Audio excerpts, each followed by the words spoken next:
What's up everybody, welcome back to the channel. If you're new to the channel, my name is Ray Gan and I'm here for Scarlett Miata. Right now in this video, we're going to talk about first impressions about my brand new tires, my GT Radial SX2s, and how they perform on the road. Let's do this, guys.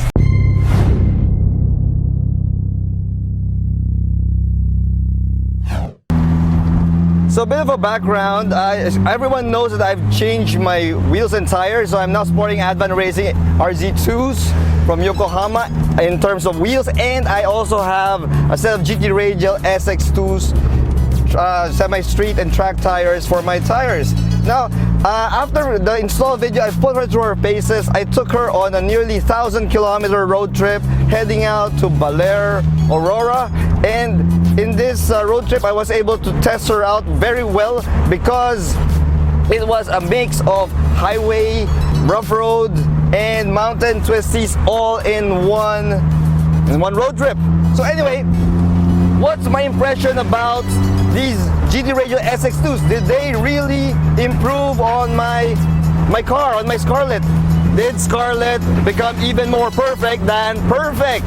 First of all, why SX2s? Well, it was highly recommended to me by one of the members of our club who is also a track racer, and he said it's a perfect mix of street use and track use. I got some comments that the tread design isn't that aggressive enough, but you do have to understand that I live in the Philippines where pretty much nearly half the year we got really big storms, lots of rain and monsoon weather. It just makes sense for my tires not to be more track oriented, especially since Scarlett will be mostly for street use.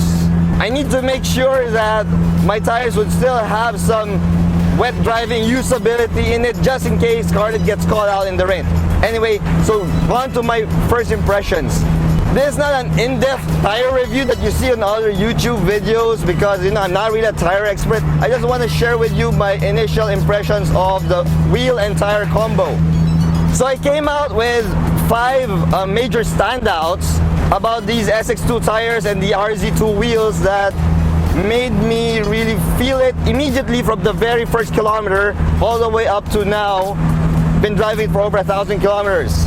My first impression, the very first one I noticed, is that the SX2s are way quieter than the Bridgestone S001s. Scarlett used to rock the stock Bridgestone S001s and it was a little bit noisy. At first I thought the noise was all about having a soft top or driving with the top down. You hear a lot more highway noise. But it turns out it's not really the case. There's really not much of a tire whine, even on freeway speeds like what I'm doing right now. It just got more quieter than the Bridgestone. So I found that quite surprising about these SX2s, since these SX2s have a more aggressive tread design than the S001s of the Bridgestones. But it still manages to come out to be a more quieter tire. That's really weird. Probably have something to do with the compound of the tire.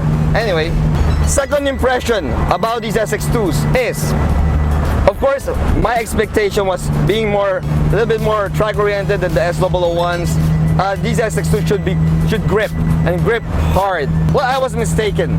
Okay, it grips better than the S001s, but not as good as slicks. Now, I don't really have much experience with racing slicks.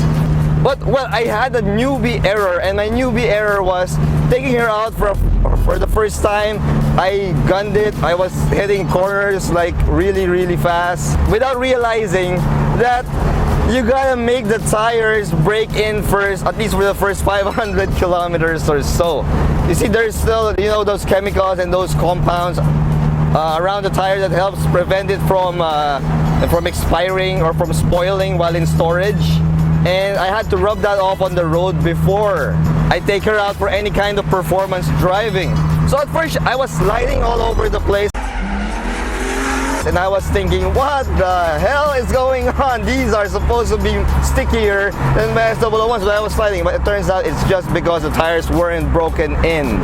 Well, now that they've been broken in for over 1,000 kilometers, the grip is much better than S001s, but I do notice you'll have to heat up the tires a little bit, bring the temperature up a little bit, bring it up to the optimal temperature just to make sure that it grips to the maximum capacity. I wouldn't be surprised as the kilometers roll by that it would continue to grip as well as I would expect it. But it is definitely way grippier than the stock Bridgestone S001s. Which takes me to the third impression I noticed, and yeah, it really grips and grips hard. I mean, I could now feel my rear end a lot better. I have to now explore and discover the limits that these tires can provide for Scarlett now that I have a full suspension setup and wheels and tires setup. And even while her handling got better, I also noticed that her acceleration is quite faster. And Scarlett being a low-powered Miata, I can feel the lightness, the weight savings I did for the car. I probably shaved off around 5 pounds per corner, or maybe even more. I didn't get a chance to weigh the stock S001s and the SX2s, but I was informed that the SX2s are lighter than the Bridgestones. So I could feel it. I could feel the steering response, I could feel even the braking, and even on my top speed, I feel like the car is about to fly, take off from the ground. Not going to disclose what kind of speed I was doing at that time, but it was somewhere in Mexico. Alright, my fourth impression about these SX2s.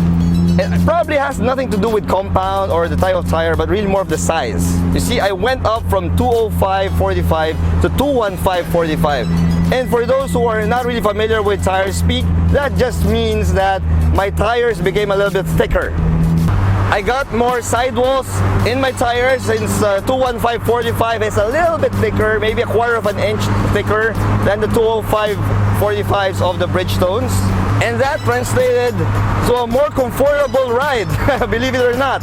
I'm on coilovers, I'm lowered, and Scarlett is now much more comfortable on the highway and even on bumpy roads. But as I said, it probably has more to do with the size of the tire rather than the type of the tire or the brand.